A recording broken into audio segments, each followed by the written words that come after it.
we're gonna, let's see. Okay, so we're live. The dogs are gonna bark. I'm gonna play a little music, give everybody a minute to get in. Wait, that sounds loud. Oh, gosh.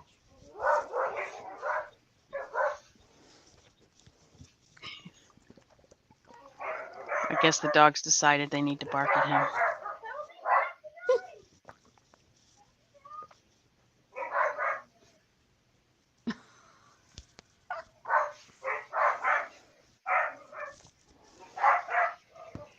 Oh, I need to.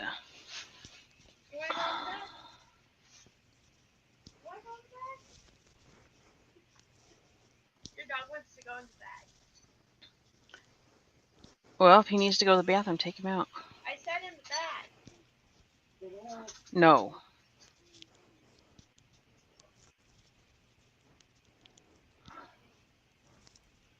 Well, I guess I got a notification anyway.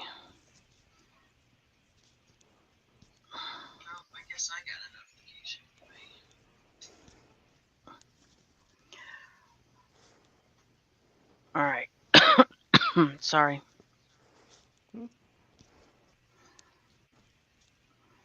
So we didn't really have much time to talk before where we started, did we?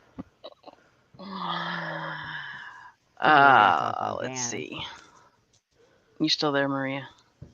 Yeah, I think you were going to talk about Gannon. Hello. Yeah, can you hear me? Can't hear me? Okay, so did you turn your sound down or something? Or I need to turn you back up. Okay. I don't know. Can everybody hear? Whoever's out there, can you. No notifications today. Can you hear Maria? I'm a little concerned about that. Let me turn the volume up here. But I'm all the way up.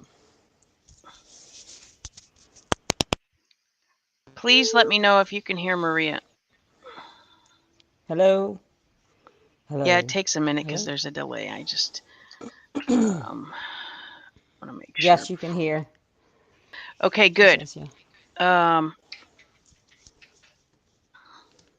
So I guess I'll go through the articles. We'll talk about these three things, and then afterwards we'll kind of go into maybe a little vent, maybe a little talk about what's going on right now in the world. We'll see how it goes. So,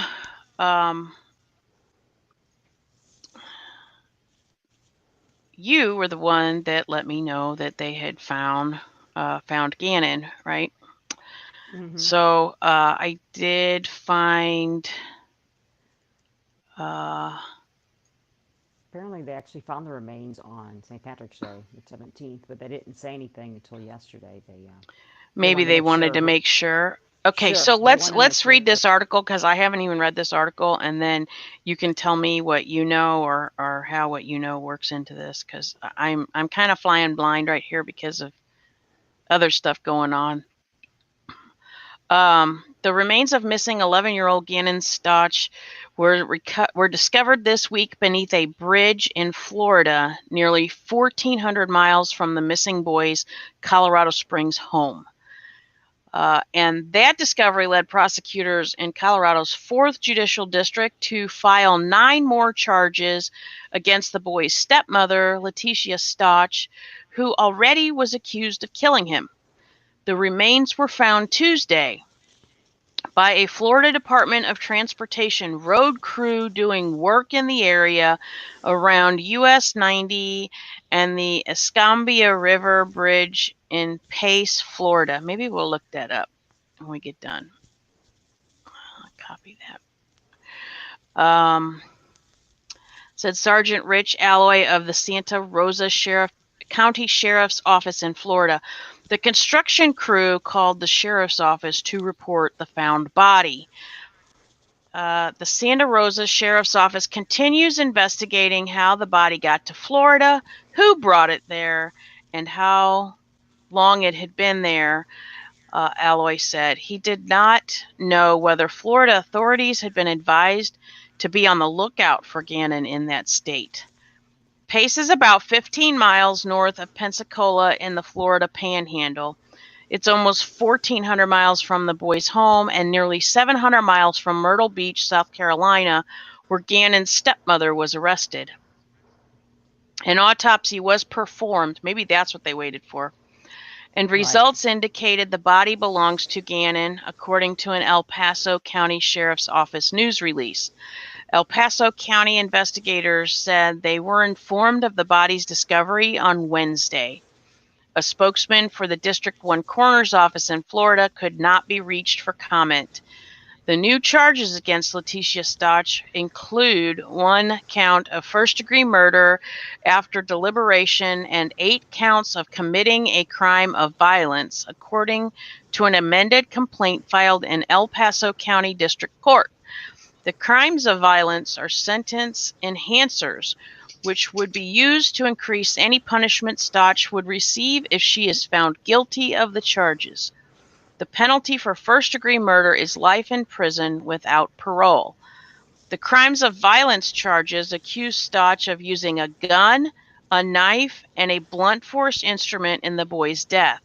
Michael Allen, senior deputy district attorney, said during a televised news conference, "The district attorney's office cannot elaborate on those charges, including saying whether she used all 3 weapons on the child." Lee Richards, the district attorney spokeswoman, said, "A gag order is in place for investigators and attorneys involved in the case," and El Paso County Sheriff's Office spokeswoman Jacqueline Kirby said she could not answer additional questions about the discovery of the boy's remains. "It helps the family to get a little more closure," she said Friday, "but it's still devastating news." Gannon's parents, Albert Stauch and Landon Hyatt, declined to comment through their spokeswoman, Cynthia Kaufman. Gannon's family has asked that there be no comment at this time as they absorb the latest news, Kaufman said. Gannon's parents were distraught when officials met with them on Friday, Allen said. They were still holding out hope that Gannon would come home alive despite the charges we had filed in the case, he said. On March 2nd, Colorado law enforcement arrested Letecia Stauch in Myrtle Beach. They brought her back to Colorado and charged her with first-degree murder of a child under the age of 12 by a person in a position of trust, tampering with a body, tampering with evidence, and child abuse resulting in death in connection with the boy's death. Gannon was reported missing January 27th by his stepmother, who said she last saw him that afternoon as he left the family home to visit friends. Authorities and volunteers spent hundreds of hours searching for him, including focusing on for several days a swath of land along the El Paso and Douglas County line. In the days after Gannon disappeared, his parents made a video pleading for his return. In it, Albert Stauch spoke about his son being a miracle baby weighing only 1 pound, 6 ounces at birth. Even today, he's still our miracle child. He still is, and he's such a happy child, and he just brings life to every party, the father said. His smile, even today, is keeping us going. His infectious smile brings me joy every time I think about it. Gannon loved the video game character Sonic, the color blue, riding his bicycle with his sister, going outside and playing with his friends, and telling corny jokes, Hyatt said. Letecia Stauch did not fight extradition to Colorado during a court hearing. El Paso County prosecutors said more than 100 search warrants had been filed in South Carolina and Colorado. Stauch's arrest affidavit and other case files remain sealed in El Paso County District Court. The Denver Post has joined other media organizations to argue for the release of those files. She is scheduled to appear in court April 14th. Now, of course, with things that are going on right now, courts closing, that might not be the case. And that might get moved off. But, okay, so you told me about the gun and the blunt object, but I don't remember you telling me about a knife. Yeah, I said knife or sharp instrument. They don't know if it's a knife. They don't know for sure if it was a knife. They say knife or sharp instrument. And it's like, I don't even know how you can use all those different pieces of things on a little kid. I don't know. See, I thought she maybe just lost it. Got mad at him because he spilled. I think it was like the candle fell over and burned the rug and stuff. I mean, Right. I think if a candle fell over, it wouldn't. It would automatically extinguish. With the wax would kind of. I don't know, but whatever. And she just lost it. But I wonder how the gun plays into it. I was trying to think of how the How the gun would what? play into it. The gun. Maybe she threatened him with it. I don't know. Or I was thinking maybe she hit him with it. I guess that's possible too. Why my shot's not very good today. No, but there's. I don't know. I don't know. She surely didn't really need a gun to overpower him. I wouldn't think. Yeah, no. But it could have been. She could have threatened him with it. She could have just, like pointed it at him and said, whatever. Maybe that's how she got him in the truck. When they left, I don't know. I mean, obviously all this kind of speculation that was going on based on that video. And I mean, obviously it seems like he did get in the truck and they left and he never made it back. Right. But then you have to wonder, how did he get down to Florida? I mean, that's like really far. Yeah. Right. And is the reason why, she went to South Carolina because, whoever helped her maybe was there, or, I don't know. Right. I mean, I guess all that stuff might come out.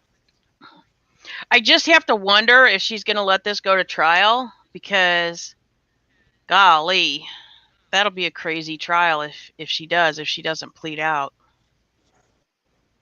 Well, I mean, at this point, now they found the remains, they found the body and stuff. Right. It's like they're going to go full steam ahead, I think. Right. As long as they didn't find the body, they could have said, well, we'll give you a lesser sentence, we'll give you a plea deal if you just tell us where the body is and blah, blah, blah. But now they found the body, so she's really screwed now. Yeah. She's very much screwed now and stuff. And I don't know if she didn't have help, then the body was in that vicinity in Colorado, and then she moved it later on. And they're saying that the guy found it in a suitcase, so, and that it washed on shore. She dumped it, and then it ended up washing on shore, and a worker found it. Well, so they did an autopsy, right? So I have to wonder what kind of condition he was in, like. Ugh.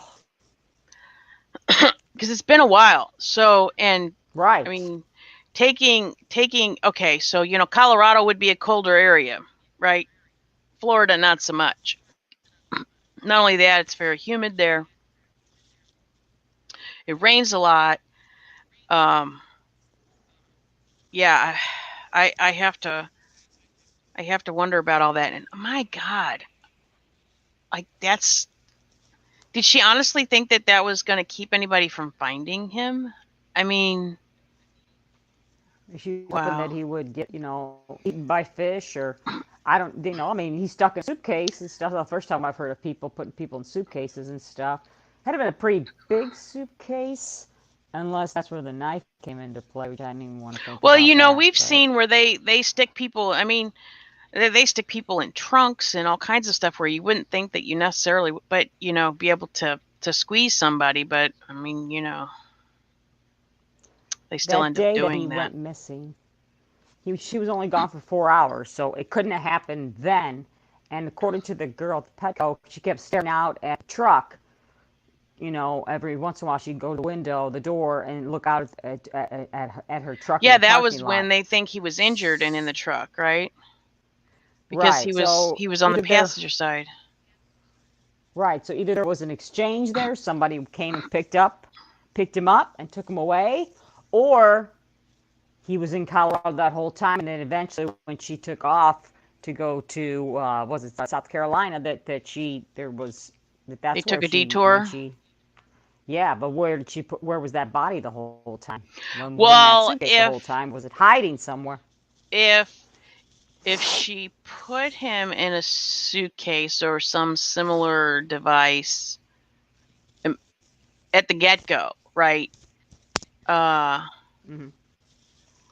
or at least once she decided that she was going to have to take him somewhere else where, nobody would know or be looking for him. Um, I mean, I could see it being possible that putting him in a suitcase would make it easier to then transport him somewhere else, having to keep him in Colorado for whatever period of time until she could maybe, get away. Hmm. But what would have happened Right. if they would have arrested her sooner and, maybe she wouldn't have been able to move him? And maybe, because of things that she said to the police, maybe that's why they were looking in certain areas.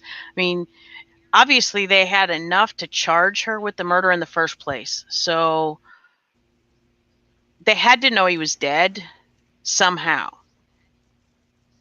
And I just Yeah. wonder if it's possible that she did tell them, that something happened and that he was dead. And maybe she was kind of, stalling them finding him for some reason. I don't know. Because I maybe don't she thought know. that, they wouldn't find him and then she'd be able to get off because, um, I mean, it's hard to prosecute a case when you don't have the body. The sad thing is that if she hurt him Sunday night and he was still alive that Monday, if she had taken him to the hospital, he probably would have survived. She would have gotten in Right. trouble, but she wouldn't have been in Right. trouble for murder. She That's wouldn't be the spending sad life in part is that prison, right? did she finish him off or did she just let him die of internal bleeding in the back of the Or did truck? she have somebody And else help then, her? right. Or And then, did yeah, somebody else did help he her? just die on his own? Maybe she handed him over to somebody else and they took care of the rest of it for her so that, Oh, I don't know. It's that poor little boy. this That's stuff is making terrible. me so sick. I, I and there are so many people out there who, they want kids, they can't have kids, they're having, you know, a hard time adopting either because of the cost or, all of the red tape. And I really wish people, if, they can't handle their kids or, they have anger issues or whatever, let somebody else take care of your kid. Or God forbid, like she was his stepmom. Like, tell your husband you have anger issues and, like, step away or something. I don't know, but this, I really really ridiculous. think there was tension in the marriage at this point. So I really think that whatever her anger was that she took out on that kid was because of whatever was going on in her relationship. And the fact they were already on rocky ground. He was telling her she had to go to work and stuff. That was a rented house and stuff. And she was afraid of getting kicked out and losing all her luxurious stays there because it was a really nice house and stuff. And she just full vent. She fully vented on her anger on him. And at that, her daughter was home. Like I said last week, those two girls knew what happened. They were there. They know that he got hurt. What happened afterwards, Right. maybe not, but they know. And the fact that the daughter's going to testify, and I just feel so bad for her daughter. I just feel like she's been caught in the middle of all this, and I would hope that nobody is going to, and they will, they're going to, shun her or treat her like crap now because of what her mother Right. did, and that's just not, Right. that's not cool. If I was her, I would go and legally change my name. I would. I Right. would, I wouldn't want to whatever be I had to associated do, with her at all. Right. Or, right. Right. Once the trial be over and everything, I would totally out of the total. Well, I Yeah, I would not. guess, I guess we'll find out more when the next court date happens. You know what? what the plans are, or if they're even going to offer her some kind of plea. I mean, it is possible they could still offer her a plea and get her to plead guilty to the murder and drop some of the other charges. I mean, that's always a possibility since they've got so many charges on her.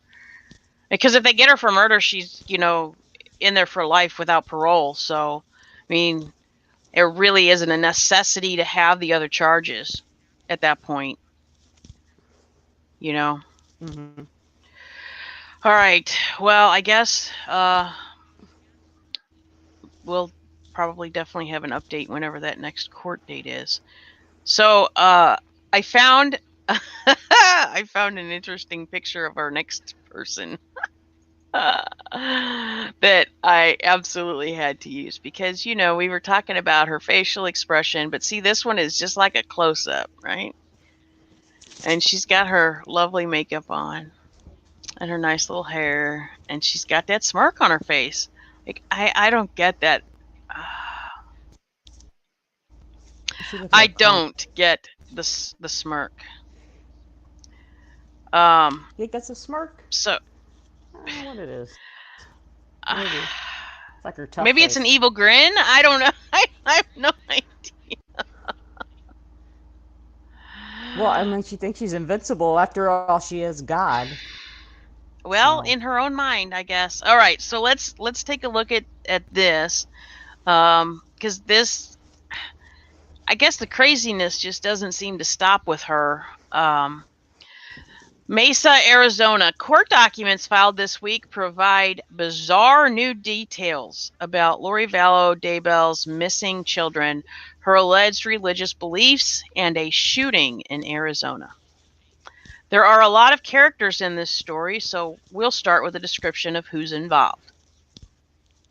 Lori Vallow Daybell, mother under investigation for the disappearance of her two children, and 7-year-old Joshua J.J. Vallow and 17-year-old Tylee Ryan, who have been missing since September. She is in the Madison County Jail in Rexburg on 2 charges of desertion and non-support of dependent children. Sorry. Chad Daybell, Lori's 5th husband. He married her shortly after his wife's death. Autopsy results on Tammy Daybell are pending. He is thought to share her religious beliefs. Then we have Melani Bodrow Pulowski, Lori Daybell's niece. Melani was married to Brandon Bordeaux before he filed for divorce last year. She's fighting for custody of her children, who Boudreaux currently has. Boudreaux says Melani knows where JJ and Tylee are, was involved in her aunt's religious group, and was connected to an attempt on his life. She strongly denies those claims. So then we have Ian Pulowski. Melani married Ian shortly after divorcing Boudreaux. Court documents show he worked with police as they investigated the whereabouts of JJ and Tylee. Then we have Brandon Boudreaux. Brandon says he was shot on October 2nd while returning to his Arizona home from the gym. Court documents referenced in this story come from his 70-page response to Melani's filing that he be held in contempt for making false statements to the court. Then we have Alex Cox, Lori Daybell's brother, who died suspiciously in December. Cox killed Lori's 4th husband, Charles Vallow, allegedly in self-defense, and Cox is suspected of shooting at Boudreaux. Isn't that a cast of characters? Religious beliefs. In his filing, Boudreaux responds to Melani's allegations with multiple exhibits, including receipts, housing contracts, copies of airplane tickets to Idaho, and other items. The most alarming details come from what Ian allegedly told his attorneys after meeting with law enforcement officers last fall. The filing does not detail how Boudreaux obtained the document, but 3 sources tell EastIdahoNews.com they came from Pulowski's computer. In the filing, Ian explains religious beliefs that Melani allegedly shared with him early on in their relationship in the fall of 2019. One subject was zombies, meaning human bodies that have had their original spirits forced from them and have been possessed by either a demon, disembodied spirit, or a worm/slug. Spirits can be pushed from their bodies during traumatic events or deadly injury. Spirits pushed out are trapped in limbo as the body they're tied to is still living but cannot be occupied by them anymore, Ian allegedly wrote. The document describes the dark church, in quotes, with Cain being the first dark being to be translated. Cain, in parentheses, walks the earth with 50 dark translated beings to prevent/delay the Lord's second coming, Ian allegedly wrote, mentioning that 2 police investigators assigned to the Lori Daybell case are, quote, dark beings. After Melani, this is pretty interesting. After Melani told Ian about these and other beliefs, he reportedly wrote that he, quote, tried to keep an open mind. The ideas seemed harmless at first, and she sounded pretty certain of some of them. She talked about how she'd learned some of these things in the temple and others from Chad Daybell and Lori, end quote. Ian says that he first met Chad and Lori. When he first met Chad and Lori, he didn't get a bad impression, but they seemed different, in quotes. He describes learning of these new religious beliefs as, quote, fun and exciting ideas, end quote, but many of them felt like they were, quote, ripped straight out of Dungeons and Dragons manual, end quote. So then we have Boudreaux, JJ, and Tylee. Ian admits he and Melani married faster than any sane couple would. That faster than any sane couple would is in quotes. But they both felt it was right. On their wedding night, Melani began to express concerns about her children. Quote, she explained zombies and her fears about what Chad and Lori stated concerning the original spirits being caught in limbo until the body's death. End quote. Ian allegedly wrote, quote, stated that Brandon had been possessed by a demon or another dark entity sometime after June this year. She was told either through revelation or by Chad that something needed to happen to Boudreaux in order for his spirit to progress and for the Lord's plan to continue. She didn't take well to the idea of her husband dying as part of the Lord's plan, but didn't think action would be taken by anyone, end quote. Ian allegedly states that things became concerning when Melani shared the idea that, quote, Chad and Lori could have directed Al, or Alex Cox, to take a shot at Brandon, end quote. But it wasn't anything she was sure about. In the filing, Ian allegedly writes that he and Melani began discussing JJ and Tylee. At this point, only JJ was considered missing, and Ian writes that, quote, Melani had been told by Chad and Lori that their children had been possessed and had become zombies, end quote. Quote, she shared concerns that she's been told Brandon needed to die, and that may indicate that Tylee and JJ needed to die as well, Ian allegedly wrote. She told me she was worried that Al may have had to take care, in quotes, of the children. She explained that Al had great faith and had never wavered in his trust in the Lord.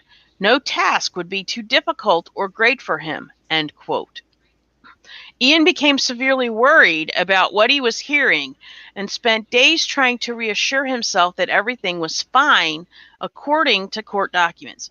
In the meantime, Ian's ex-wife had reached out to Boudreaux And he told her Melani was in a, quote, cult and that she had tried to have him killed. Going to the police. Ian's ex-wife contacted him and expressed her concerns according to court documents. She said she was going to meet with police, and Ian agreed to go with her. What I shared with the police were the ideas that Chad, Lori, and Alex may have planned shooting at Brandon, and that Tylee and JJ may be in serious danger if Melani's fears have any validity. Ian allegedly wrote, if shooting at Brandon was indeed based on the idea that he was no longer actually Brandon and needed to die as part of the Lord's plan, then the kids' lives could be forfeited based on the idea that they're not really Tylee and JJ anymore. End quote. Ian shared other details, said he would cooperate with the police and allowed them to pull data from his phone. He met with officers the next day, and they gave him a recording device to put on his keychain. Quote, my plan was to record anything I thought could help locate Tylee and JJ, locate Chad and Lori, and understand what happened when Brandon was shot at, Ian wrote. If I thought Chad and Lori were going to be calling, I'd turn the recorder and just let it run until they hung up, end quote. Ian says nothing substantial was ever recorded with Chad and Lori because they never talked about the missing children. Pardon me. On December 19th, police searched Alex Cox's Rexburg townhouse, and Ian says he admitted to Melani that he had spoken with officers. I didn't know how she would react, but I couldn't hang on to the stress anymore.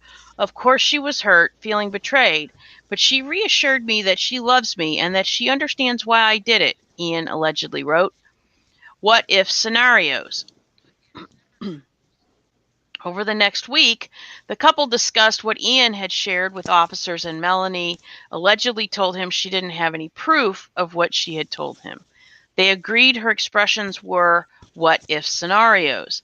I'm worried that I jumped the gun and have sent the authorities on yet another wild goose chase, along with prompting them to light up the national media with pieces of what I shared, Ian allegedly wrote. He expressed his frustrations with Chad and Lori fleeing to Hawaii and said he, quote, still had his doubts, end quote, about them. I don't ever want to have anything to do with those two after this. Melani had been put through the ringer because of their paranoia and is now in the hot seat because I went to the police and tried to help, Ian allegedly wrote. He concludes his report by saying he will only deal with law enforcement officers going forward if his attorney is present. Pulowski's attorney responds. Garrett Smith, Ian and Melani Pulowski's attorney. Okay, Lemon. I'm sorry. He's trying to get me to open my legs so he can lay down. Tells EastIdahoNews.com. Melani, he does. Like I sit like Indian style, and he like takes his paw and he separates my legs so he can lay down and curl up. Aww. Yeah, it's kind of cute. Melani does not believe the religious beliefs she told her new husband about. Rather, she was just informing him of the ideas. Smith says he is working to discover the truth of the new filing, with the same degree of skepticism we've had with everything else Brandon has filed in this case. Melani has no knowledge of who shot at Brandon. She has no information of who did it and does not profess to, Smith says. She absolutely does not know where JJ and Tylee are. She's done 3 interviews with the FBI, and she would be in deep waters if she lied to them about that. She is like everybody else. She would love to know where those kids are, and she hopes they are safe. Smith says Melani has not spoken with Lori since she was arrested and has cooperated with law enforcement. She and Ian are working to get custody of her 4 children. Melani is a good, kind, decent woman who has devoted her entire life to her kids. It's an irony to me that while everyone is scouring the countryside for JJ and Tylee, Mel, by a pack of lies, is being denied access to her children, Smith says. A hearing is scheduled on the custody issue next week in Mesa. Bordeaux declined to comment further on the filing. Now, how's that for some interesting information? Oh, it's a good movie. Right? Like, this is Soap going to make some opera, kind of, like, soap opera. great mini-series or something. Like, Lifetime has got a lot of good crazy. stuff coming up. Yeah, that is. I believe in demons, and there's obviously with evil spirits and stuff. Um, when she's saying that, she's saying that the one spirit's still in there, but the evil spirit takes over, and the other one's just in the background. I saw a movie. What was that movie called? Boy, I wish I could remember movies and titles and stuff. My husband always gets so aggravated. But we did see it. Oh, what was it called? Anyway, where they would take over the body through hypnosis. Like the Body Snatchers or something? But well, you would still be in there, but you'd be trapped inside in the background, and the other person would be the one actually in the forefront. I thought that stuff. said, though, that, like, your spirit leaves your body, I guess like an out-of-body experience, and then an evil spirit takes over. So and then you're floating around in limbo. That was the way what I got out of that. So you're not in. I mean, I guess your body's right. Well, this movie was where you were still there. You were in the background, so you knew what was going on, but you couldn't do anything. Like paralyzed in the background while the other person took over. And every once in a while, the other person came through, and they would just they couldn't speak. They could just like tear up and stuff. And the guy was like, "Are you okay?" And then all of a sudden, boom, they'd snap back. The other person would take back control. And the thing with what you say, were they worms and stuff? That is from the sci-fi show Stargate Atlantis, where they would they would go off world, and there were they're called symbios. Yep. And was it Insidious? And they would put them in their chest. Was the movie Insidious? Was the movie Insidious? No, this was no, that's not it. But this the show Stargate, we watched it all the time. They go through a Stargate and they go off world and stuff. And these people would put a symbiote. It would be right in their chest. They would open the chest. They'd stick this little worm in there, and then the worm would be the one that would take over the whole body, and he would be the one that would, basically the eyes would like glow, and so the worm would always need a body, and as the worm got older and needed a new body, and so they would transfer the worm into another body, and again it's called symbiote, and he would take over another thing, and they start talking. Oh, okay, I remember. I kind of remember that. God, Stargate. Yeah. I love that show. Well, I haven't watched it in a long time, but my husband, he loves that show. Yeah, right. Yeah. But yeah, and they would go off world, and then they would. Right, but doesn't that seem off the wall to you? I mean, like, it's not really reality. I mean, yeah, I do believe in people getting possessed. I don't believe that people who are possessed absolutely, but do not have their spirit still in their body. I mean, right? No, it sounds like they're taking bits and pieces of all these different shows and movies, and they're putting it together and making a. I don't know what was. Eminem Mama said that was on Deep Space Nine too. Oh, is that maybe right? Maybe that's where I remember it from. See, I really liked that show. Yeah, see, I never watched that one, but okay. I think there's just what's the name of his cult? So I'm not going to call it a religion or anything. It's a cult. I never did know exactly what it was that he was, what it's called, but it's obviously a little bit of this, a little bit of that mishmash of a mishmash sci-fi stuff, and they stuck it all together. Yeah. And I don't believe that God, everything is written already in the book of Revelation. It's the last book of the Bible. Everything is done. Everything is written. What's going to happen is going to happen. And God does not need, God does not need these little mortals on earth to do his bidding to bring about the end of the world. It's all prophesied how things are going to go down. But didn't that say that they're trying to delay the second coming of Christ? Isn't that what that said? Didn't this say that they think that they're trying to delay the second coming of Christ? Oh, yeah, Satan is doing that. That to be sure, No, Satan no, is no, trying to no, do no. that. Oh yeah. That in their religion. Oh, I thought she was supposed to be helping to bring on the second coming. She Mm-mm. was helping to. I swear, didn't I just read that it says that they are trying to delay it? I thought you said that the Satan was. I know Satan and his Cain and his I'm descendants are talking trying about to from that delay it. article Is what I thought that about when they're article talking said. about them. I'm not talking Right, about me. Cain. Right, I'm Cain looking. and I'm but gonna go that's back.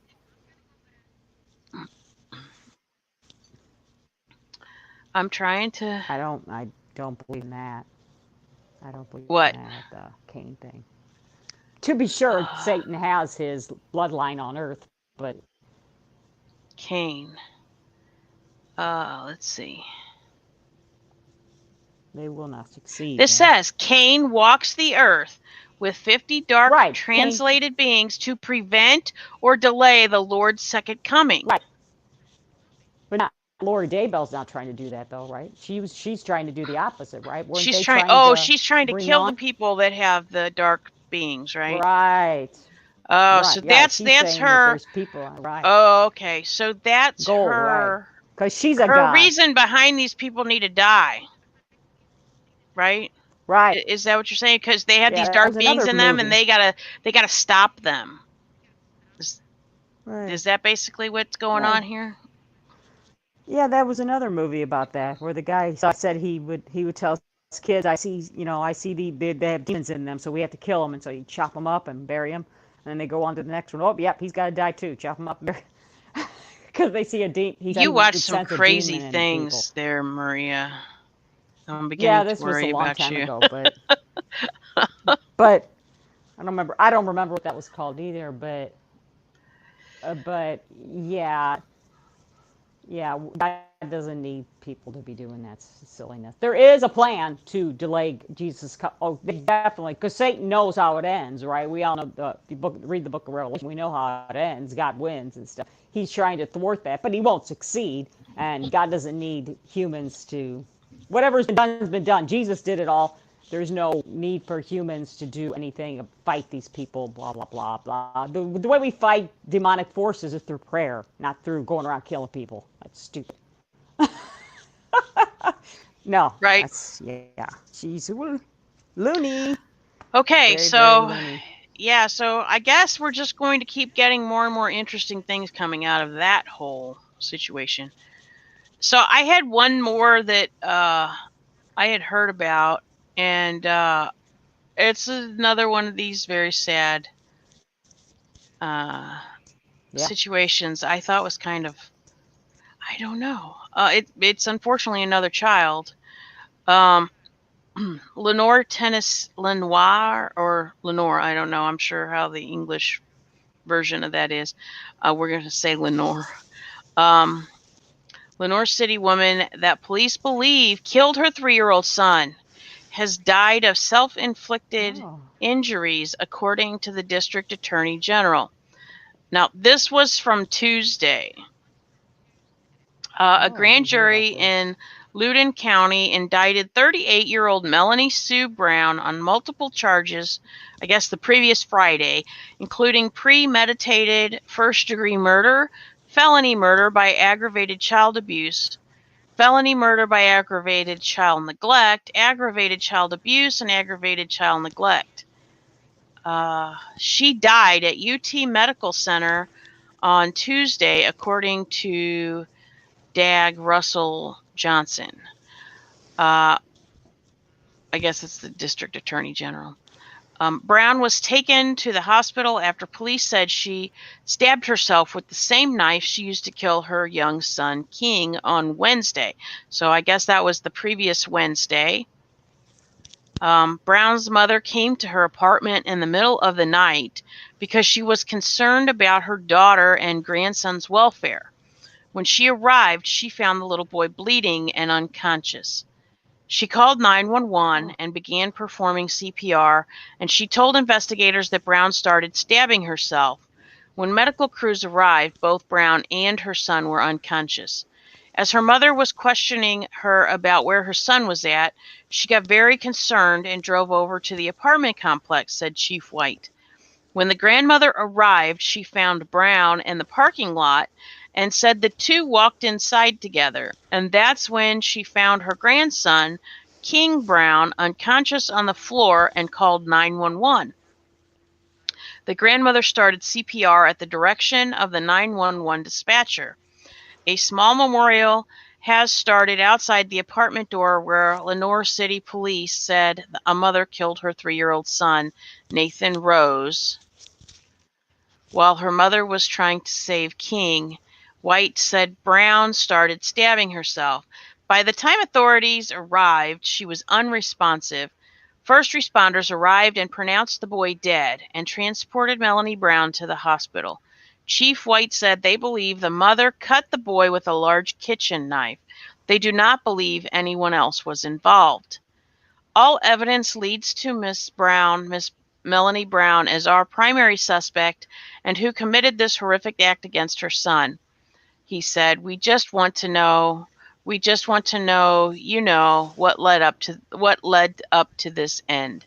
King's father does not live in the area.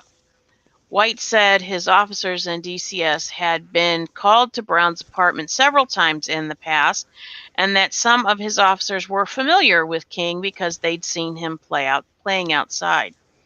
Neighbors told 10 News that Brown was well known in the apartment complex and was often out on his own.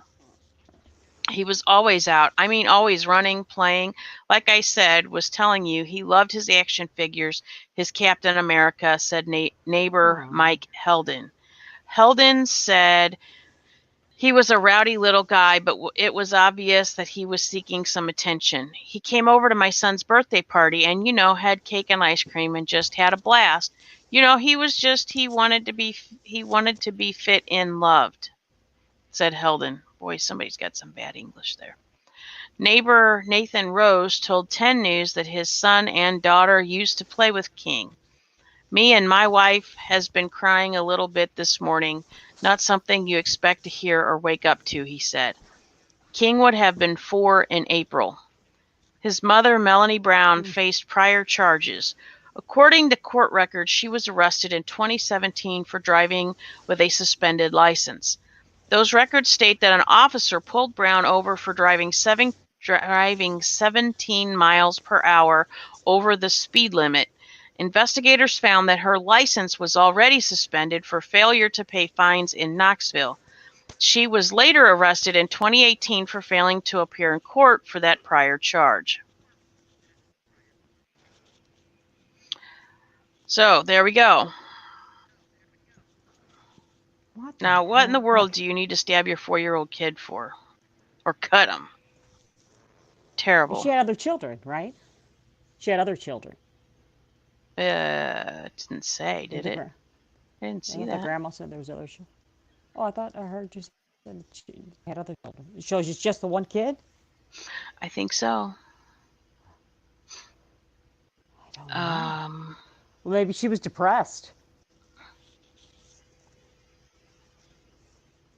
Are you saying that's a good reason to cut your kid? No. When I give you it, I'm not giving it an excuse. No, I know. I try. Yeah, right. Right. I always try to figure out. I'm just messing with you. Okay. Yeah. I mean, something had to be going on. She sat there and cut him and then started stabbing herself when her mom's asking her questions about it. But I don't see anything that says that there were other kids. Okay. All right. Maybe I just didn't hear right. I don't know what her mental state was. She couldn't have been. Well, she's already had some issues, evidently, with the law, and with child services. It seems like, right? Because they said they had been out there. They didn't say what about, though.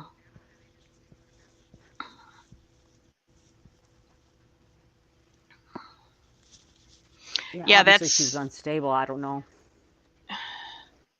Yeah, that's terrible. Yeah, I don't know. I wonder if anything else will come out about that. maybe somebody at some point will talk to the grandmother, or the mother/grandmother, and maybe she, I would think she would know because she was obviously concerned. That's why she ran over there, right? Something caused her to be concerned, Right. to go over there to the apartment. Right. When you see that your kid's not, stable and stuff, you're like, let me just take the kid and you just Mm-hmm. work on yourself, Well, you should be anyway. something and That's the stuff. way you should be. Yeah. Right. Because we don't know. I mean, people have children doesn't mean that they're right in the head or stable or, she may not be like a deviant, but she might have had psychological problems and stuff and killed him. And look at Susan Smith. She freaking killed all her kids and stuff. So, I mean, Right. I don't know what goes through people's minds and stuff. I know postpartum depression is a real thing. People can, you hear women killing their kids and stuff. I mean, I went through that, but I didn't ever have feelings of killing, my kids or anything. But it was a very, very dark time. So, depression is a serious thing, Right. stuff. Right. Ugh, it's terrible. So, Terrible. yeah, I know. I had heard about it. I felt the need to give it some attention. I feel really bad for that poor grandmother. Just lost her daughter and her grandson. And children are already, taxing. They change your whole life, and they're demanding, especially when they turn 3. Oh my gosh, my daughter was, no, no, no, no. They Oh, start well, saying your no, daughter, right? my Not blah. daughter, we know. So Right, this is right. I mean, so so I have to say this is so I pulled up the John Hopkins coronavirus resource, right? We've been looking at the numbers all week. Actually, work. I actually thought we were going to bypass Iran, but we haven't yet in numbers. But we've gone up at least 300 so far today.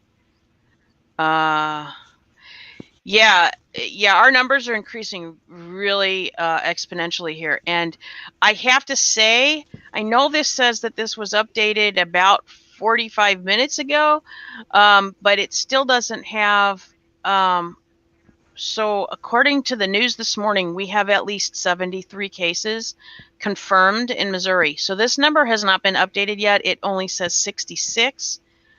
And we do have 3 deaths. There were actually numbers. We obviously are in the explosive part right now. We all heard what happened. At least those of us here locally heard what happened in Illinois. See, this number's not even updated yet because it only says 585 there. But I know that it is possible that people locally here are going to come across this. And, obviously it affects us. So, let's see. Yes, see, the latest Missouri COVID-19 cases rise to 73. Oh, Illinois cases past 500 there. I thought I saw a bigger number for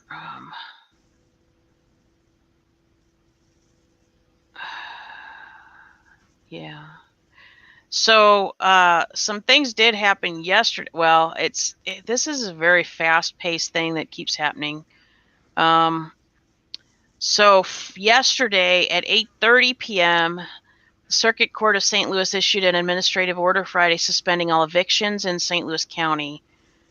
8:20 p.m., officials with the Missouri Department of Health and Senior Services said COVID-19 cases had reached 73 in the state, up by 26 cases since Friday morning. 3 people have died so far, 1 from Boone County, 1 from Jackson County, and 1 from St. Louis County. 7:30 p.m. last night, a total of 7 St. Louis City residents have tested positive for COVID-19, health officials announced Friday. There are currently 14 pending results and 72 people being monitored. We also still have that possibility of community exposure because of healthcare worker that went to work with symptoms. 7 p.m., 2 Missouri employees tested positive for COVID-19. Both employees are quarantined, the university says. 6:10 p.m., this one's kind of important. A Missouri state representative has tested positive for COVID-19. Several lawmakers announced Friday evening. As a result, employees are being asked to stay away from the Capitol for 10 days. They've literally closed it down, what I read this morning, for 10 days. I'm guessing they're going to have to sanitize and everything in the building. 6:05 p.m. yesterday, a woman in her 50s is the second St. Charles County resident to test positive for COVID-19. Health officials announced Friday the patient had recently traveled to Illinois and had contact with someone who also tested positive. And then at 6 p.m., because this is all just since we've gotten off work last night, 6 p.m. last night, a woman in her 60s is the first St. Louis County resident to die of coronavirus. County Executive Sam Page said the woman had other health problems. But then we know that yesterday, the governor of Illinois directed a shelter in for the entire state. And then we had heard that people were being stopped by the police crossing from Missouri back into Illinois. I know you mentioned that to me, and actually somebody else told me that one of the other Illinois residents said that that was certainly being the case from what she understood, I guess, from her family members. So I guess they're just checkpointing it to make sure that they reside in Illinois. Maybe they're not going to let us cross between the borders. I don't know. If you don't have an Illinois license plate, you can't get into Illinois. So. Well, you do know that there's people who actually live in Missouri that own property in Illinois so that they can plate their cars in Illinois because they don't have property tax there. Right, but so I mean, I don't know that going by plates is. That's what they're looking I thought for. they were going. I thought they were going by driver's licenses. Maybe is what I thought. By license plate. Well, they're going to look first. They're just you're driving. They're going to look at your license plate. If it says Missouri, you're automatically out. And then they'll pull you over. And okay, then they're so here's your driver's license. So here's something about Illinois. When is this from? This was updated 13 minutes ago. It says Belleville, Illinois, which is right across the river from us. I actually go over there quite often throughout the year. Illinois residents are preparing for now. This starts at 5 o'clock today, Central Time here. This stay-in order over in Illinois. Illinois residents are preparing for a temporary new way of life after Governor J.B. Pritzker announced a statewide shelter in place to stop the spread of the novel coronavirus as the state reached 585 cases and 5 deaths on Friday. I had to go to like 6 different stores to get chicken, says Stephanie Reynolds. Belleville shoppers made their way to nearby grocery stores to restock on items shortly after the governor's announcement. Illinois residents will only be allowed to leave for essential trips outside their homes. I was a little shocked, said Reynolds. St. Clair County Emergency Management says all roads will remain open for people to be able to access essential needs.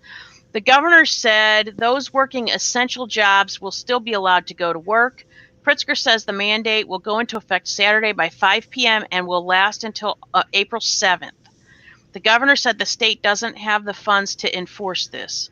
However, they don't even have the funds to pay the lottery winners over there.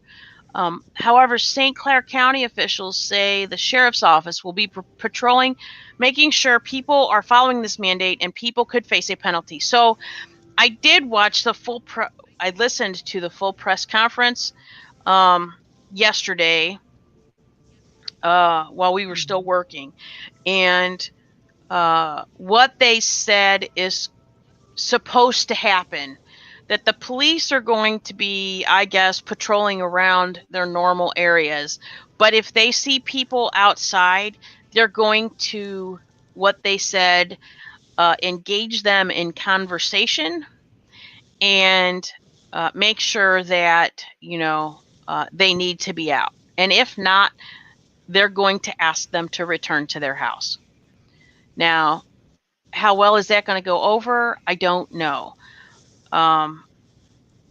but you and I and Emma and Mama, we all know that this this stuff is developing extremely fast right now in our area. Like yesterday, we got, letters from our employer, so that should we get pulled over by the police, should we end up in a situation like Illinois is getting put in. As a matter of fact, we have people that work in Illinois that, work for our company, as a lot of bigger companies do anyway in Missouri, because we're just right across the river. Mm-hmm. So that you can get to and from work for the people that have to go into the office, which of course is why we've been trying this, working from home situation. Because I knew that this was an eventual thing. Like, this is going to happen. It's only a matter of when. And so in my eyes, it's better to be prepared for it. I actually was scrambling yesterday because we got that letter and I called my mom. I actually caused my mom, after that positive case with the BJC worker, I called my mom because I knew that she had a doctor's appointment scheduled, and sometimes she ends up going to BJC for stuff, but I didn't know if that's where her appointment was or what. And I said, you have to avoid BJC, Mom, because it's going to take a while to get that cleared out of there, because that worker went to work with symptoms, right, and then tested positive. I said, you got to stay. So I was like, you have to cancel your appointment. So she canceled her appointment, and she rescheduled it for next month, and she said she'll call him back if, obviously we're not, she's not gonna be able to do that next month either. And then we got that letter yesterday, and I called her and I said, because I'm worried about her going to work. She works, at a law firm. She's an accountant, and so she does all their books, and she, pretty much is in charge of the office and deals with their, payroll and HR stuff and all of it. And I told her, I said, Mom, I'm getting a little concerned that this is, we're not like a month away from this anymore, that you need to be preparing to not be able to go into work, or you guys, need to get some sort of plan in place. And she said, well, I can't do my stuff from home, right?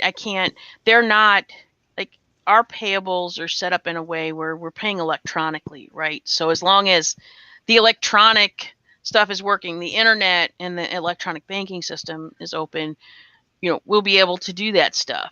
But she's not set up that way. She's like, I have to go into the office to pay bills. And I said, well, the only way I'm going to let you go into the office as we approach closer to this is if you're going into an empty office. I will take you on my way to work and drop you off, but I'm only taking you there if I know nobody's there to infect you with anything.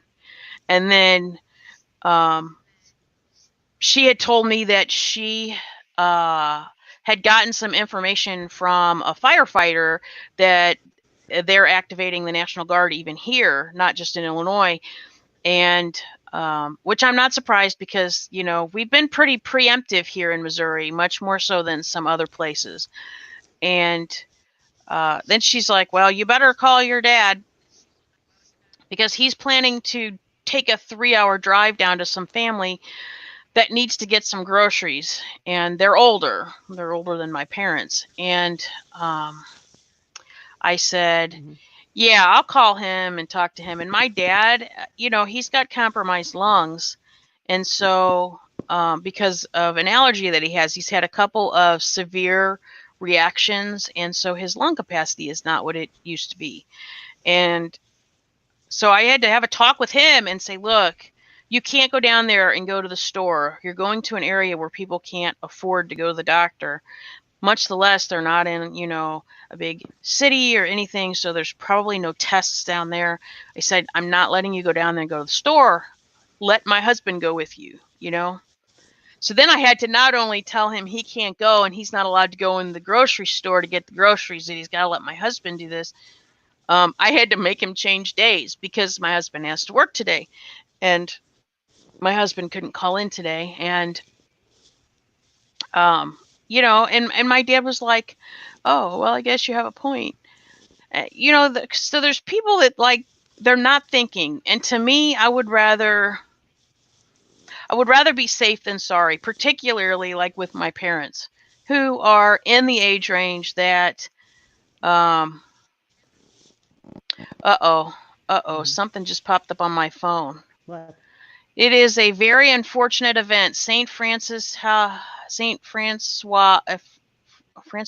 Health Center investigating possible coronavirus exposure at a Bonne Terre wedding.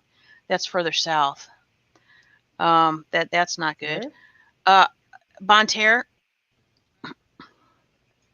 That's down towards Six You Flags. say a wedding? Yeah, at a wedding. I actually was reading an article where 20 people in this family have been exposed and they're quarantined, and some of them already tested positive, and I think they've already had some deaths. It's crazy. That's just it. It's just crazy. And people really kind of need to understand the importance of not being in these large groups of people. That's why they're trying to tell us not to do that. The big hospital groups are sending letters to Mo governor to do it here to put us on lockdown. Right. And we'll probably preempt it before it gets as bad as Illinois is right now. But I will say this. I have a friend who does mammograms. She's in the medical field. She does mammograms. She's an X-ray tech. I also have the mother of some friends of ours is an X-ray tech also. And but my friend is now they're not going to work until May something, I think she said. So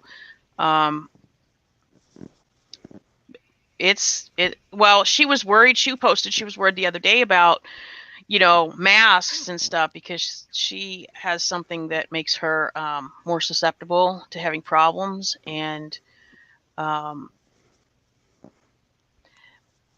it's just, I guess it's just gotten to that point. And now, you go to the store and lots of people are, just trying to do their normal grocery store shopping for the week, and they can't find, bread or meat.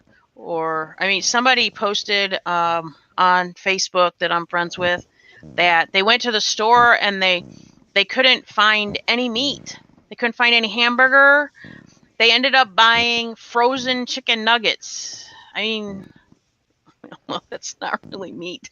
If you gotta have something, and it's just crazy. And toilet paper, my son, he's in the Marines, and I talked to him last night, and he said that he was on his last roll of toilet paper in their room, and I said, do you want me to send you some? He's like, Mom, don't send me toilet paper. Although in the moms groups, I've been seeing all these moms, sending their sons toilet paper that are in the Marines because they're out of toilet paper and they can't get any at the PX. So, it's, what are you doing over there? I'm just walking around. I thought you might create. I'm in the living room today, so because everybody, the whole family's still sleeping. Well, nice that they got to sleep in. You're so nice. I didn't know if you had a balloon there. You were messing with me or what? No.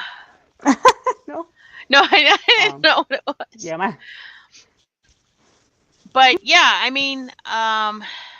I've been saying this all along, particularly after San Francisco went on lockdown. Like, that's what's going to happen across the country here. They're going to have to, because our governor, the St. Louis City mayor, they're stressing this, social distancing, but we all know people aren't doing it. And because they're not doing it, the numbers are exponentially growing at the moment, and they're not going to slow down until, there's a brick wall put up somewhere. And it's unfortunate. And, it's, evidently really easy to get. And, like my concern right now is my parents. My dad, even, he made the comment to me, well, are you saying you'd rather your husband get it? I'm like, absolutely, I would rather my husband get it. He's got like 20 years on you, and he's more likely to survive it than you. Where you have, you're 70 years old and you have, lung capacity issues. Just the way that is. I mean, and it's all because, he worked in pharmaceuticals where they made drugs, and he developed an allergy to opiates, which is a whole nother issue that, if he ever has a heart attack or any of those things, like, it's kind of hosed. And he finds that when he goes on a cruise, like, this is why I'm not surprised that those cruise ships, so many of the people, got it, because it's like recycled air. And but so many people are on medicine on cruise ships, and the ventilation system doesn't get cleared out evidently enough that my dad's allergy to the opiates activates by the time he's towards the end of the cruise, to where sometimes he has to like sleep outside on the top deck so that he doesn't have issues from it. So I wasn't at all surprised that the cruise ships had issues with that.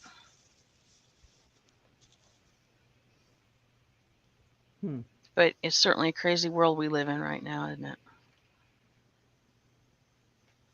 I don't know. You don't know? I don't know where it's gonna end. I don't know. My daughter's friend was on a 3-week cruise, got back. Like yesterday or day before, stuff. They docked in San Diego and St. Louis. They weren't stopped, quarantine, nothing. Shocking to me. Still shocking to me. Well, and I think that that's part of the problem, right? Like, we have people that we know that kind of inadvertently circumvented the system when they traveled back from China, right? We've been lucky in that so far that nothing has come out of that, but it could have exposed us all. So I like this. Eminem Mama says, so I think we should bring back the song We Are the World because it is really applicable to the world right now. Just my thought. Yeah. I really just wish people would be nice to each other. I am hearing some terrible, terrible, terrible stories. For instance, a coworker of mine told me that she had heard that evidently somebody had left their wallet either in a shopping cart or on the counter or something at the store. And the person who found it had 2 items in their shopping cart, two cases of bottled water, right?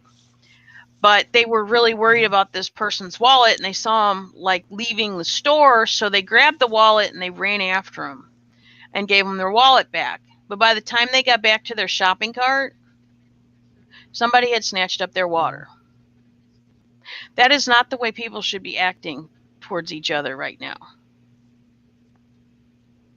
It certainly doesn't follow the golden rule, and it certainly doesn't follow people who say that they're Christians. No. That's why we have all the empty shelves, is because people had to go and hoard it. Well, right. So just stupid. So no reason for that. They're open. They're going to remain open. Well, right. And we know from being kind of a little bit on the inside of some things that it is they are working extremely hard to make sure that necessities, that the supply chains for necessities, food, medical, all that kind of stuff stays in place and continues to flow, right? And the problem is you have 2 different kinds of people. You have the panic people who think it's the end of the world. And quite honestly, if it's the end of the world and you buy 5,000 cases of toilet paper, I mean, you can't take it with you. So, if the world ends, that toilet paper isn't going to mean a thing. On the other hand, you have people that are buying it up and hoarding it so that they can make a quick buck. But on the flip side, too, like, what good is that quick buck right there going to do for you when you're going to just turn around and spend it? I mean, we know that's what happens. Mm-hmm. People are just freaking out. They are Selfishness. And I understand people being scared and concerned, but it's like anything else. You cannot take it to the extreme, right? It's like anything. If you take it to the extreme, one side or the other, it's not good, right? There has to be a balance. If everybody would just go out and shop like they normally do for the groceries, or I could even see maybe buy an extra week's worth of groceries because you're a little concerned that you are at risk, or you're in the, and even they're making special hours for the elderly people, so that they don't have to be exposed. But instead, people are out there emptying the shelves, right? And it's almost like if you saw one last package of meat sitting in the container, like, would you have to grab that package of meat and buy it because it's the only one left? Or could you leave it for somebody who actually doesn't have any of it and needs it to cook their meal, right? Right. The thing that also people are not taking into consideration is the reason why we feel like right now we're not going to ever be able to buy another roll of toilet paper, right, is not because the toilet paper isn't being made and shipped, because it is, right? It's because when you panic buy in the masses, which is what's going on right now, the stores who try to keep their shelves stocked could not have foreseen that this was going to happen. So they couldn't have ordered extra foreseeing this. But now that they see this going on, you know what's going to happen. The exact opposite's going to happen, right? On the flip side, they're going to start ordering these mass quantities because they're selling out of it so fast. And then on the back end, they're going to end up with all kinds of extra stock that they may not have any place to store, right? So not only is it costing consumers, but it's costing, the distributors, the sellers, that, and quite honestly, the manufacturers, because what's going to happen is you get this big surge in business, and then you're going to have this huge drop off. I mean, we're not going to be buying toilet paper in mass quantities like this forever, right? We're going to go back to the days where you go to the shelf and the shelf is chock full of 15 different brands of toilet paper of every size and softness and ply, right? But right now, you can't find a roll of toilet paper to save your life. People can't find baby formula. They're price gouging on the internet for baby formula because now I haven't bought baby formula in a long time. But when I did, I would buy a month's worth at a time. Like, so I would go in, I'd buy a case, and that would last about a month, right? I always bought that. I always went to the same store, so, the sales are normal. People know. Some people buy more like that all the time, and some people don't. But now, if everybody's going and buying 5 cases instead of a can a week, the stores are running out. And then you have people on the internet trying to price gouge these things. Now they're taking law enforcement away from taking care of other things to have to try to, deal with these. Like, they found a whole tractor trailer that somebody stole full of toilet paper. What did that person need with a whole tractor trailer of toilet paper? The only way that I could justify stealing a whole tractor trailer of toilet paper is if you were going to take it and distribute it for free in a poor neighborhood. You know? Mm-hmm. There's no reason to steal a whole truck full of toilet paper. 3 months ago, we would have laughed at somebody stealing a truck full of toilet paper, like, oh, they must have thought it was something else, because on them, it's just toilet paper. But now we're here in this time period where, toilet paper is, almost worth more than gold. It's ridiculous. Stupid, and I blame the media for hyping everything up. It's the media. People keep looking at that TV, and that's what it is. They need to stop feeding on that. And Christians, of all people, should not be doing this. Christians should be relying on the Lord to provide for all their needs. And I blame the media, but I think that if you people that were reading in their Bibles more than they would be watching the media and feeding on all that evil and all that negativity, that they wouldn't be doing that stuff. Christians should not be acting that way at all and stuff. And and there are people that don't. My husband said he went to the store and he saw some elderly people and he's like, there's just a few things here and there. He goes, I just walked right by. I want them to be able to get it and Right, stuff. right. Well, that's What just is it, going right? on? That's what people should be doing. Okay, so so my parents, Shame. I have to say, have taught me very well in that my mom's a planner, right? She always has been. And my mom plans for worst case scenarios. So for instance, she has always, for as long as I can remember, had a plan in place if, let's say, for some reason, all bank transactions shut down, right? Like you couldn't even electronically access your money, like all that shut down, right? So she has a plan in place for that, right? If we got to the point where there was no food in the grocery stores, there was, like we were, worried about starving because you couldn't go to the grocery store and buy food, right? We actually have property where we could go and stay, where we could fish, we could hunt. We know how to do those things and eat that stuff, right? My kids have been brought up with it, like I'm not worried about that worst case scenario, right? Because the other worst case scenario is a nuclear bomb and we all die. But that would be fast and quick, I would hope, right? So we don't have to worry about starving to death at that point if we're, in the zone where everybody melts, right?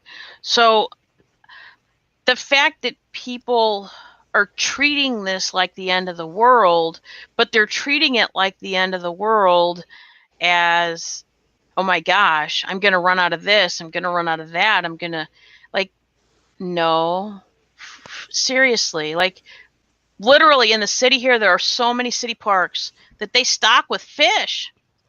They stock with fish all year long, right? There's fish in them.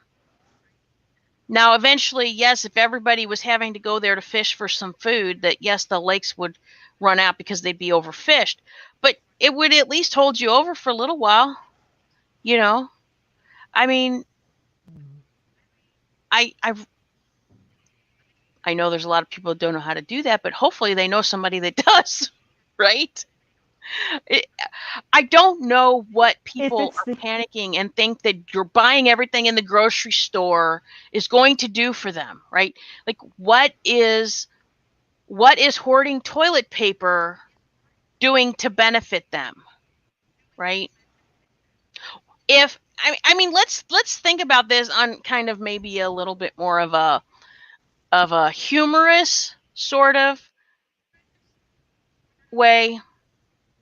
Okay, so let's say that you live in a neighborhood of 50 people or 50 families, right? There's 50 houses, okay? So, obviously maybe there's some houses only have single people, but, some have families, blah, blah. Okay, so let's just do a nice round number. So let's say you're in a neighborhood of 50 people and you have one store that services, one grocery store or, retail store or all in one store that services, those 50 residences. Okay. And somebody gets the bright idea that they're like, oh my gosh, it's the end of the world. We're going to starve to death. We're going to run out. So they go and they buy everything out of that store, right? Like they literally buy everything on the shelves in that store. Toilet paper, food, and everything. Well, let's just look at toilet paper because like none of us can go to any store and get toilet paper right now. There's not a toilet paper, paper towel, paper plate hardly to be had, right? Anything, almost anything that you could wipe yourself with going to the bathroom. But let's think about this. If you're the only one of 50 people who has the ability to clean yourself up after you go to the bathroom, right? You're going to be living in an awful stinky area. So really, what is that doing to benefit you? Like, why would you not, make sure everybody has a roll of toilet paper? Like I told my son last night, I said, if you ran out of toilet paper, I would absolutely send you the last roll of toilet paper I had. And my daughter comes walking in. Well, Grandma, Grandpa have 60 anyway, so it's fine. But you know what I mean? It's like toilet paper is the least of my worries, right? But yet some people, it seems to be their highest priority. Okay, if I make sure we don't run out of toilet paper, I'm going to feel so much better. But my God, if everybody, look at like if you hoarded the toilet paper in your house, right? And you didn't let anybody else in your house use toilet paper. How nasty would that be? Like, you're going to be in a stinky, nasty situation. Why do you want to do that? And why do that in a massive scale, right? Terrible. Horrible. It doesn't even make any sense. Because people are programmed. They are programmed to go and run and go and panic. They fight, flight response, and they're just going out. Oh, there's a shortage. Got to go out. Got to go out. Oh, there's a shortage. If it was really the end of the world, and here's the difference in thinking from a godless person and a person that should and know God is, if it's the end of the world, guess what? That means you're going to die soon. Guess what? That means you're going to. But then you got a generation of people that have no belief in a God, then that there's no consequences. They're just going to cease to exist, right? They think there's the people that atheists that think that when they die they just cease to exist. There's no consequences. There's no do whatever you want. There's no consequences. You just poof and disappear. Well, I'm sorry. That's the interesting thing because that's my whole thing, right? If they got on the news, on your best behavior, hello. Right. So I've thought of this many times, right? So hello. What if all of the media sources right now, they came on and they said, a country across the ocean. I don't even want to insinuate anybody, but a country across the ocean from us, right, has just launched a nuclear weapon, and let's say here in St. Louis, because we're in the middle of the country, they decided to send it here, right? So we know we're at ground zero. What is the very first thing you would do? I know exactly what I'd do. I'd huddle up with my family and I'd start praying the rosary and just wait for it to happen. I mean, what can you do? Panicking is not going to stop the inevitable, right? So if you already have thought about the worst case scenario, you can create a plan, right? And know what you're going to do. It's kind of funny because I've been talking a lot to my daughter about softball, but it's kind of like the same mentality that my softball coaches used to kind of get us in, right? So when you're playing, like I used to play shortstop. So when you're there and somebody is up to bat, for every pitch, then this is how they taught us, and it's a very good way of doing this actually throughout your life. So for every pitch, before that pitcher releases the pitch, you think about, okay, if this person hits the ball and it comes to me, what am I doing with it? If it goes to this person, what do I have to do? Okay? And you think about that. And when you start out very young thinking about that, right? By the time you're really into competitive playing, your reaction to that isn't thinking. You just know what to do. It happens and you do, right? It happens and you do. And, you know, it's not like this is the first problem we've ever had in our life. So if you always think about those terrible things that could happen and you go, well, you know what? The way I'm going to control that is I'm going to have a plan. So if this happens, I have a plan. And that's what I'll do, right? I'm pretty sure that if people had realized we were going to have this virus and it's spreading so fast, I'm pretty sure that nobody would have actually planned, we need to buy all the toilet paper. Because the toilet paper is the most important thing we need to have in our house. And I'm pretty sure that wouldn't happen, right? I'm pretty sure they would have already been planning, kind of like they tell us we should have, we haven't had a large earthquake here on the New Madrid in a very long time, right? That we should always be prepared for that to happen. What should you do to prepare for that? You should have bottled water on hand. You should have, a weather radio. You should, there's a checklist, right? And it makes you feel better because if you follow that checklist and the earthquake happens, well, you're less likely to panic because you have followed the checklist and you have a plan, right? I think that if more people had that plan, I mean, and quite honestly, as fed up as we are with some of the things that are going on in the world, I mean, outside of this, before this even happened, if the end of the world is here, so be it. We're going to a better place, hopefully. That's not really a worst case scenario for me. I mean, worst case scenario would be going to the wrong place, but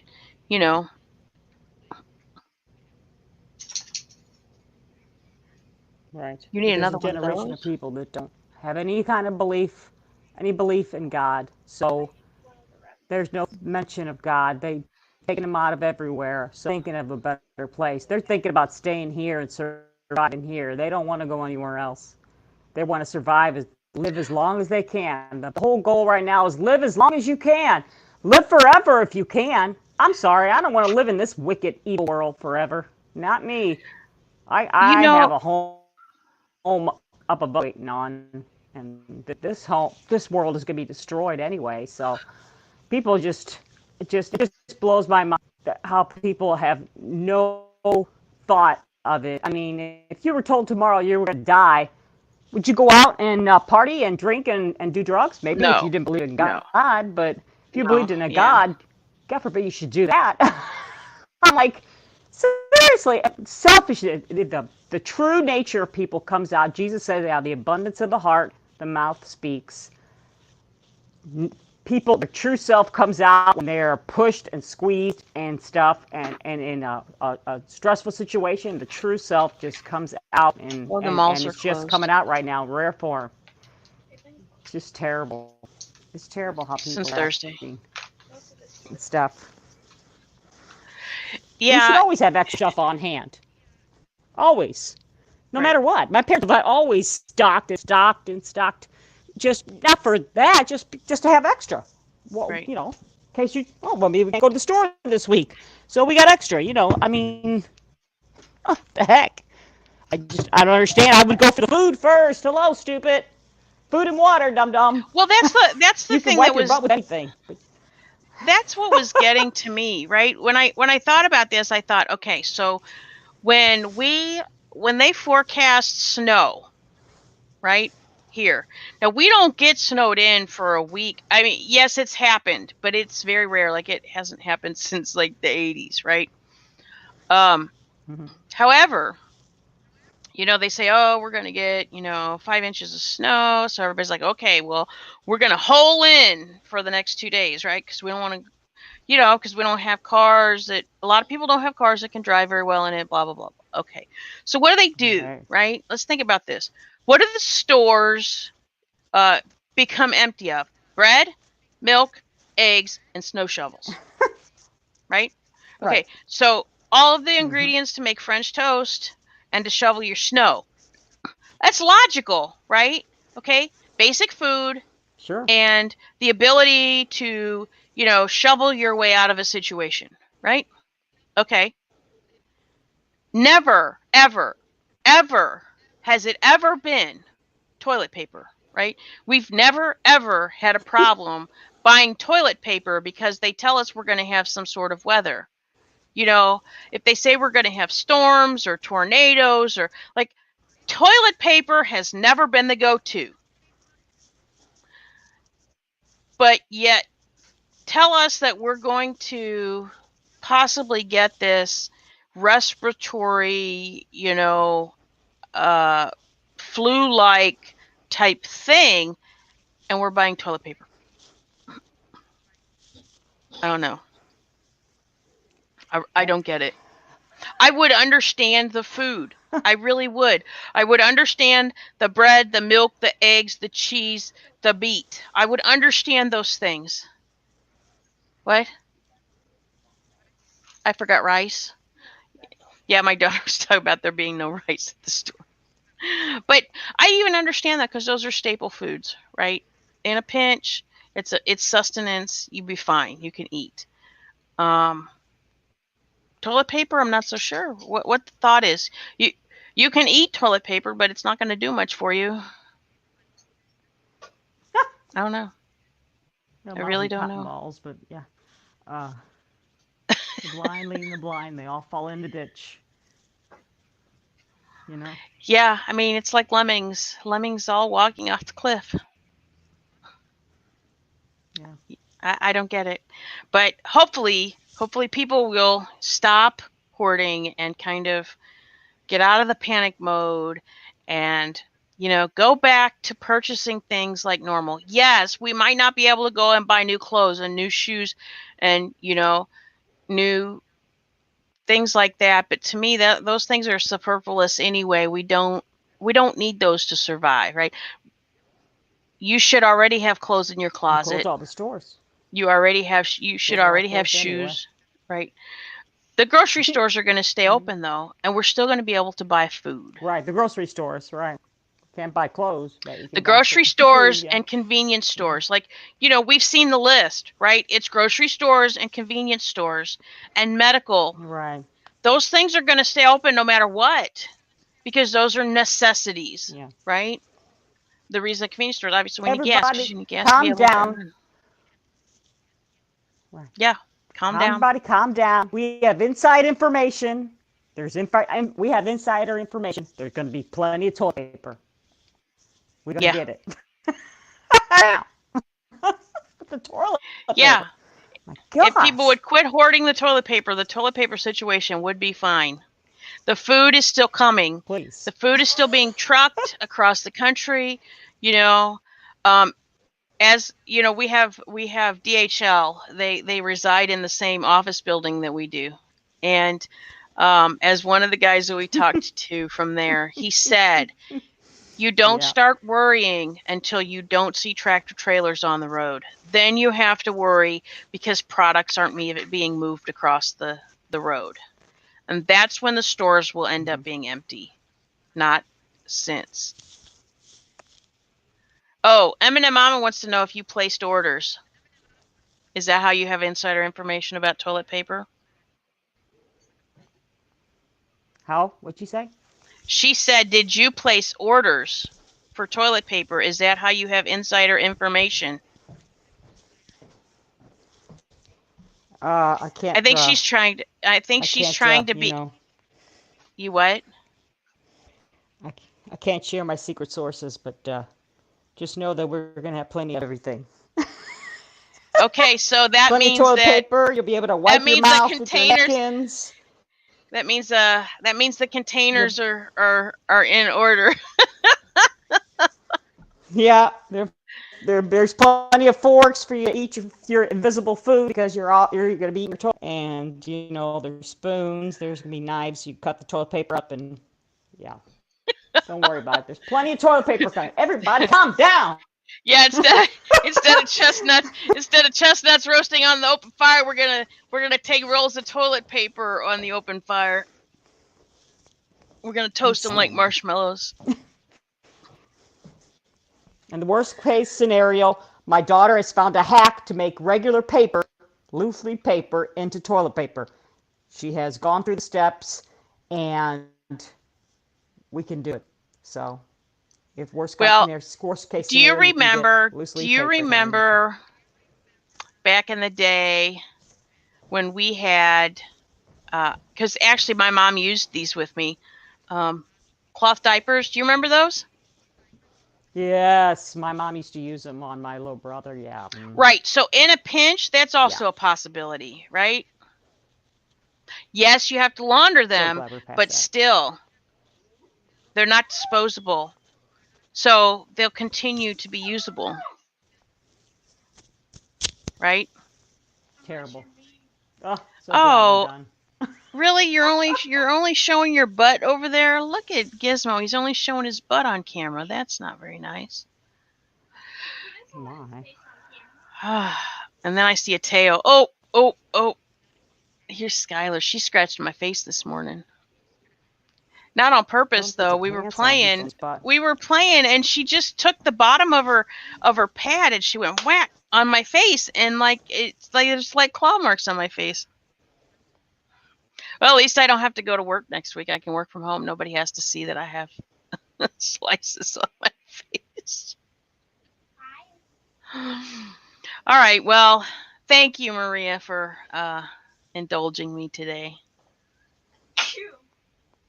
Bless you. Absolutely.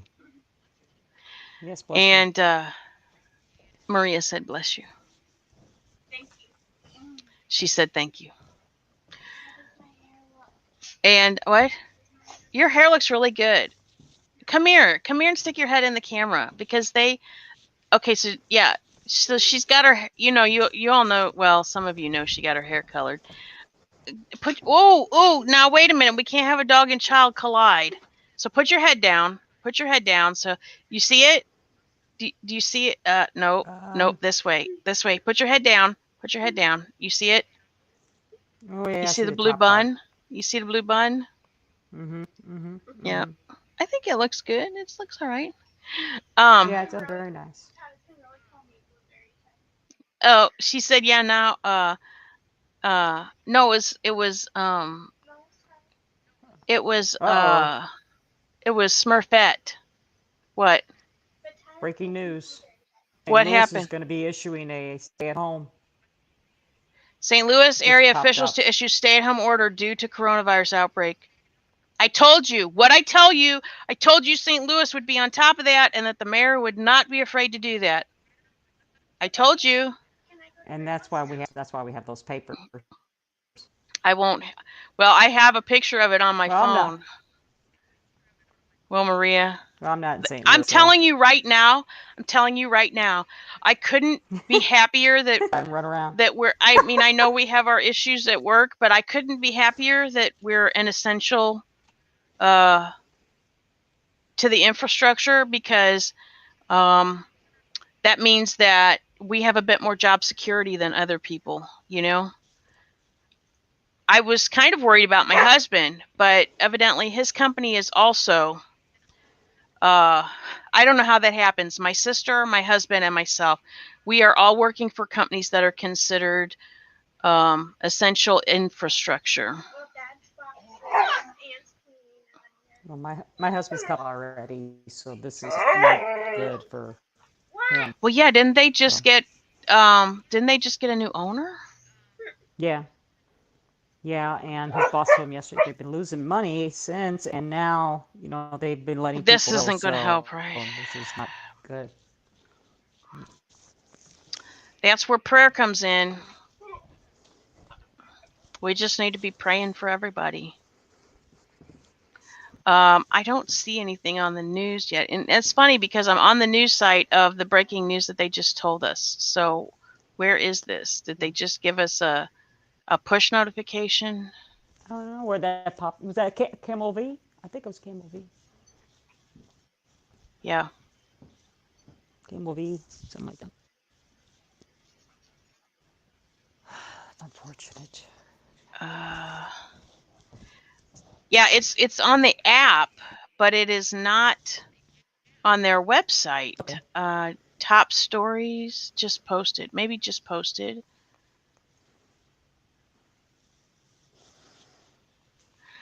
Oh, well, this is interesting. U.S. military airlifts U.S. women's football team stranded in Honduras amid coronavirus.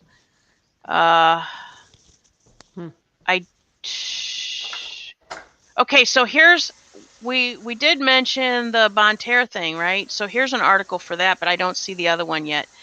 Bonterre, Missouri, the St. Francois County Health Center, SFCHC, is investigating a report of a possible coronavirus exposure at a wedding in Bonterre, Missouri. In a press release, the SFCHC said 2 people attended a wedding at Heritage Hall on March 14th. That's 6 days ago, 7 days ago, who have tested positive for COVID-19. Both were symptomatic while attending the event. Now, why would you go to a wedding knowing that people don't listen? I knew that this self quarantining was not going to work because people just won't do it. We have worked through much of Friday night, but have had difficulty obtaining a full list with contact information. It is also possible that there were people in attendance that were not listed, said Health Center Director Amber Elliott. The SFCHC is working to identify everyone who was on the guest list. About 200 people attended the wedding, including guests from the St. Francois County area and other jurisdictions. Because this was a large event, it is difficult to know exactly who were in close contact to the confirmed cases that evening. Close contacts are anyone who was within 6 feet of a confirmed case for at least 15 to 30 minutes, Elliott continued. Elliott said the family has received threats from the public surrounding the wedding. It is a very unfortunate event. However, threatening people won't help and may even discourage people who are symptomatic from coming forward for testing, Elliott said.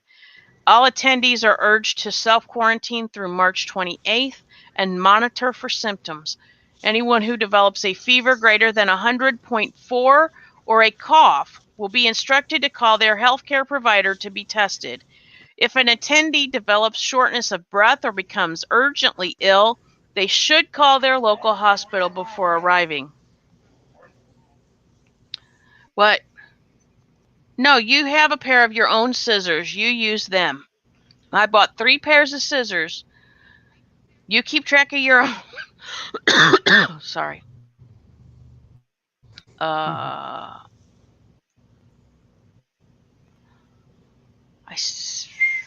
still don't see this. What the heck? News. I guess if I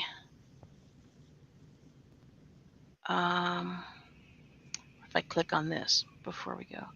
Breaking: St. Louis County to issue a stay-at-home order. The county's following suit. That just popped up. Oh, here we go. I got an article here in the app. St. Louis area officials to issue stay-at-home order due to coronavirus outbreak. Mayor Linda Crewson said Mayor Linda Crewson and County. Oh, Lida. I keep calling her Linda. I don't know why. There's no N in her name. Lida Crewson and County Executive Dr. Sam Page has issued a stay-at-home order to help reduce the spread of coronavirus in the area. The restrictions will take place Monday and will require people to stay at home when possible. Residents can still go to the grocery store, the pharmacy, and take a walk in public areas. The announcement comes after a woman in St. Louis County died after being diagnosed with the novel coronavirus. Officials with the Missouri Department of Health and Senior Services said COVID-19 cases have reached 73 in the state, up by 26 cases since Friday morning. That's all we got right now. All right, well, you'll have your note to go to work Monday, though. So good. Unfortunately, we have to be happy about that so that we still have, income and jobs. And quite honestly, if people want toilet paper and plasticware and napkins and paper towels and gloves and yep, we got to keep the train moving. All right, well, I guess we'll call it quits for here, and maybe I'll have to, go out and take some video walking around with nobody out and about to post what it's like here once the stay-at-home order's issued. That'll be interesting. Yeah. M&M Mama, the notifications came from CamOV app. I know that it's not your favorite one, and I don't even know that you have the app on there. But if you look at the CamOV app, you will find the articles. The wedding article is on the website, so you can find it there. So I guess we'll end it here. Thank you, Maria, for coming. Thank you, everybody, for coming. For anybody who has not already subscribed, please subscribe and hit the notification bell so that when YouTube feels fit that they will actually send notifications out, you can possibly get one. Please hit the thumbs up as you're exiting the building or coming into the building so that it will help push our stuff out so that we can get more people in here, because obviously we are trying to increase our traffic here. Also, feel free to leave a comment, ask any questions. Please join our Discord. If you are unfamiliar with Discord, do a search on the channel for Discord, and there is a video there, I think, showing you how to. It's in one of the videos anyway. If it's either in a talk or I know I did one where it shows you how to. You can log in and get around. If you have any questions, you can always leave a comment, and I'll be happy to help you out. So, short of that, everybody have a wonderful weekend. If I do not speak to you before the next time, hopefully we'll be able to do some sort of live on Monday like we're supposed to. I don't know if it'll be the game. The interesting thing about the game is I found out Blizzard's even being kind amongst all of this problem. So anybody interested in starting the game, this is certainly the time. You can play free until level 20. And right now, I guess because everybody's stuck at home and they're trying to encourage everybody to play, I guess if you're interested in gaming, they have a 100% experience buff right now that stacks on top of other buffs. So Darkmoon Fair will be coming up. There will be a buff from that will also stack with